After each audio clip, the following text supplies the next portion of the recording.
বন্ধুরা, এই মুহূর্তে আমরা আছি এনটিসিআর এর ভবনের সামনে। এখানে 1 থেকে 12 তম নিবন্ধনধারীরা তাদের নিয়োগ বঞ্চিত থেকে রক্ষা পাওয়ার জন্য তাদের সরাসরি নিয়োগ প্রদানের দাবিতে মানববন্ধন রচনা করে। এই মানববন্ধনে হাজার হাজার নিবন্ধনধারী তাদের নিয়োগ নিশ্চিতের দাবিতে অনশন। এই আন্দোলন থামানোর মতো পরিবেশ এখানে নেই। আমাদের নিয়োগ না দেওয়া পর্যন্ত আমরা এখানেই বলবৎ আছি, আমরা এখানেই থাকবো। সারা বাংলাদেশ থেকে সেই অফিসের গেট, এখানে চেয়ারম্যান তদারকির মাধ্যমে হাজার হাজার কোটি টাকা আত্মসাৎ করে আমাদেরকে বঞ্চিত করে চলে গেছে।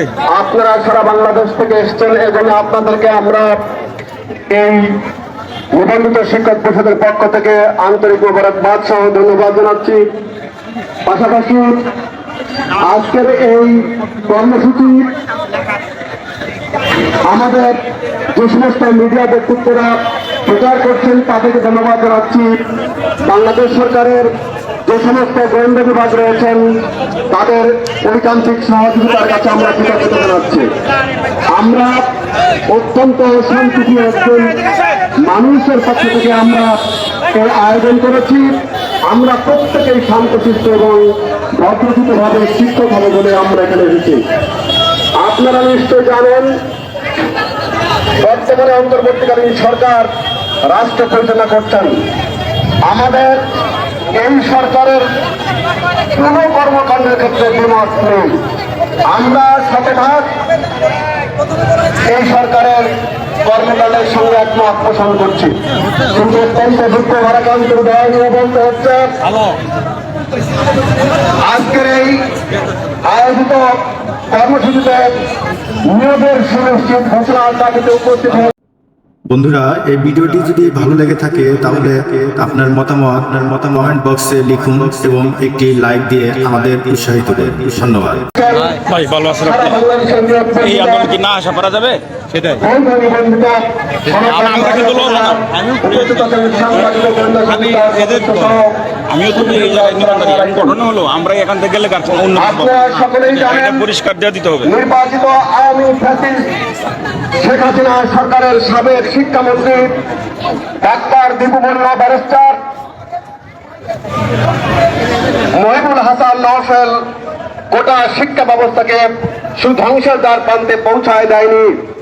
শিক্ষা মন্ত্রণালয়ের সচিব, এনটিআরসির চেয়ারম্যান সহ সকল কর্মচারী একসাথে যোগসাজশের যে চরম নির্লজ্জ দুর্নীতি ও স্বজনপ্রীতি করেছে তারই ছোট্ট নমুনা জনসমক্ষে তুলে ধরছি। একজনের সময় অন্যজনের ব্যবহার করে চাকরি করছেন, অর্থাৎ যিনি পাস করেছেন তার ভিন্ন ব্যক্তি ব্যবহার করেছেন, তার মধ্যে বিভিন্ন পত্রিকা বিভিন্ন মিডিয়ায় আপনারা দেখেছেন। ইলেকট্রনিক মিডিয়ায় প্রকাশিত হয়েছে স্বীকার করেছেন 7,000-এর বেশি সরকারি নিয়োগ পেয়েছে। প্রিয় দেশবাসী, আপনারা দেখছেন আমরা নিয়োগ বঞ্চিত করে রেখেছে। শত শত কোটি টাকা আত্মসাৎ করে চেয়ারম্যান পালিয়ে গেছে আমাদের এই প্রতিষ্ঠান থেকে। জাল সনদ দিয়ে, উচ্চ নম্বর দিয়ে ওরা লক্ষ লক্ষ টাকা নিয়ে আমাদের কাছ থেকে বিদায় নিয়ে চলে গেছে। আমরা এর দৃষ্টান্ত শাস্তি আশা করছি। আর আমাদের হিসাব যদি হয় তাহলে এই সংখ্যা আমরা এটা বিশ্বাস কিছু বলেন, দু এক কথা বলেন। আমার মিডিয়াটা অনেক বড়, আমার অনেক ফ্যান ফলোয়ার। দু এক কথা বলেন যে আমাদের জাল সনদ দিয়ে শত শত কোটি টাকা আত্মসাৎ করেছে, এর বিচার চাই। আমরা পরিষ্কার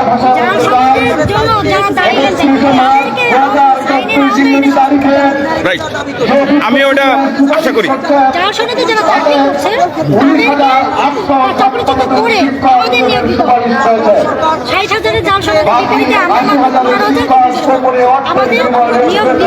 তারপরে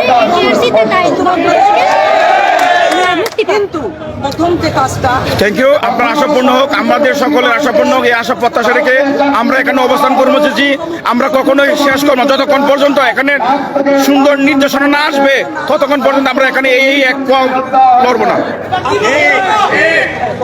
যাদের কারণী বয়স 35-এর নিচে হবে না, অথচ আমরা যখন পাস করেছি তখন কারোর বয়স 30 বছর হয়নি।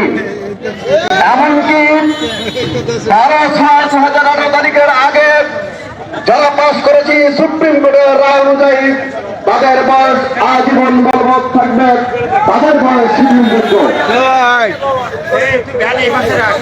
আবেদনই করেন নাই, অথচ নরসিংদী জেলার পলাশ থানাধীন খুদি মাহমুদ বালিকা উচ্চ বিদ্যালয়ের প্রধান শিক্ষক আমিনুল ইসলামের শালিকা রাবিয়া সুলতানকে চাকরি দেওয়া হয়েছে।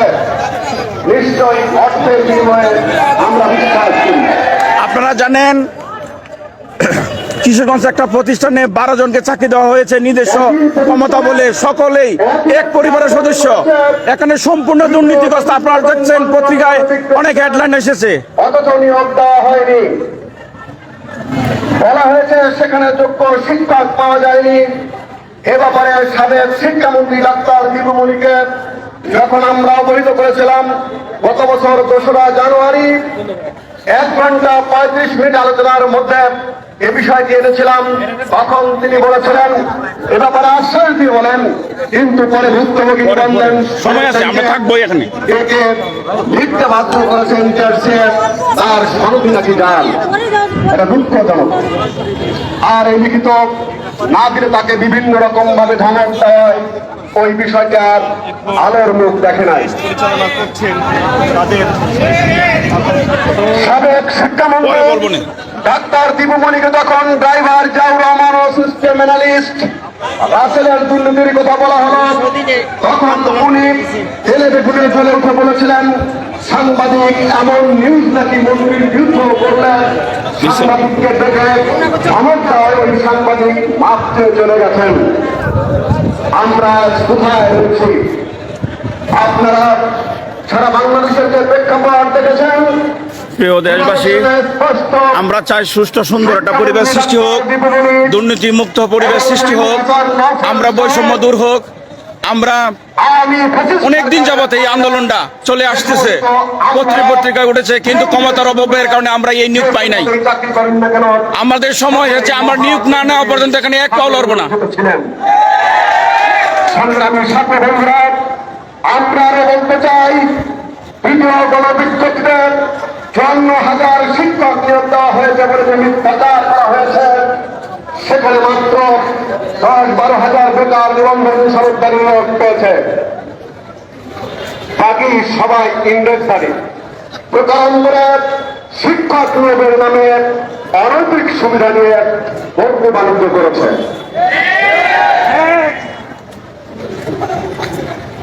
সম্মানিত নিবন্ধিত নিয়োগবঞ্চিত ভাই ও বোনেরা, আমরা আপনাদের মাধ্যমে মিডিয়ার মাধ্যমে বাংলাদেশের গোয়েন্দা বিভাগের মাধ্যমে এই রাজ্যের সকল শিক্ষা মন্ত্রণালয়ের সংশ্লিষ্ট সকল লোকদেরকে জানিয়ে দিতে চাই পরীক্ষাকে পদ খালি হয়েছে। অন্যদিকে আমাদের 1 থেকে 12টি ব্যাচে পঞ্চমের নিবন্ধন সরকারি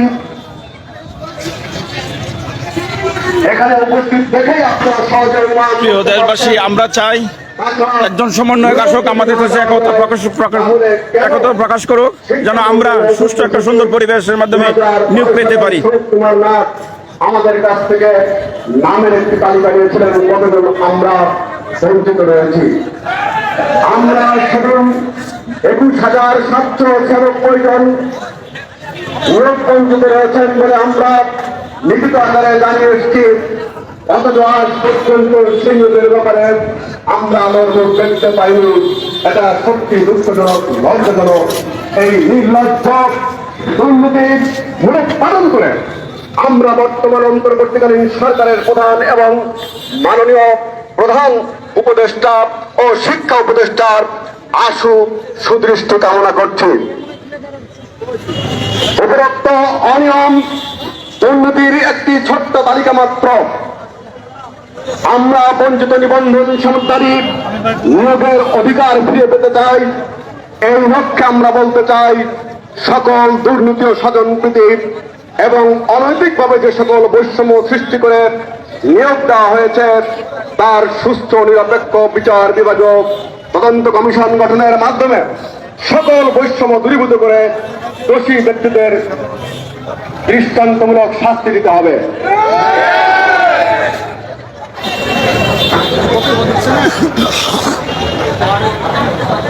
আমরা চাই সকল বৈষম্য নিপাত যাক, আমরা বৈধ সনদধারী চাকরি পাই। আর এই লক্ষ্যেই বৈধ সনদধারী চাকরি পাক, অবৈধ সনদধারী জাল সনদধারী নিপাত যাক, এটাই সারা বাংলাদেশের প্রত্যেকটি জায়গায় প্রতিফলিত হোক। শিক্ষা প্রতিষ্ঠান তার যৌনতাকে ফিরে পাক এবং আমরা এই এনটিআরসির যত রকম অনিয়ম দুর্নীতি হয়েছে সকল দুর্নীতির সুষ্ঠু তদন্ত মাননীয় প্রধান উপদেষ্টার মাধ্যমে পাবো আশা করি।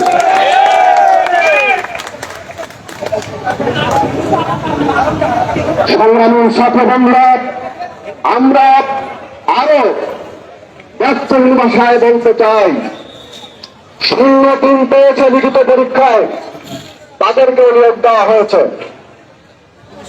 সেই কলেজ সরকারি হয়েছে, অথচ সেই পরীক্ষায় যেই লোক প্রথম স্থান অধিকার করেছিল রাজনৈতিক বিবেচনার কারণে ওই ব্যক্তিকে সেদিন নিয়োগ দেওয়া হয় নাই। আমাদের কাছে পরিষ্কার কথা বলা, সেদিন আমরা দেখেছি ওই কলেজটিও সরকারি হয়ে গেছে। যাদেরকে জালসের বিরুদ্ধে চাকরি পেয়েছেন তাদের নাম্বার নাকি আমাদের থেকে অনেক বেশি। আমরা বলতে চাই, একাডেমিক পরীক্ষায় যারা জীবনে কোনোদিন ভালো ফলাফল। বন্ধুরা, এই ধরনের শিক্ষামূলক পোস্ট সর্বশেষ খবর জানতে আমাদের চ্যানেলটির সাথে থাকুন এবং আমাদের চ্যানেলটি সাবস্ক্রাইব করে বেল বাটনটি বাজিয়ে দিন। তাহলে সর্বশেষ শিক্ষামূলক খবরগুলো আপনার নোটিফিকেশনে চলে যাবে এবং আপনি সর্বশেষ খবরটি জানতে পারবেন। ধন্যবাদ।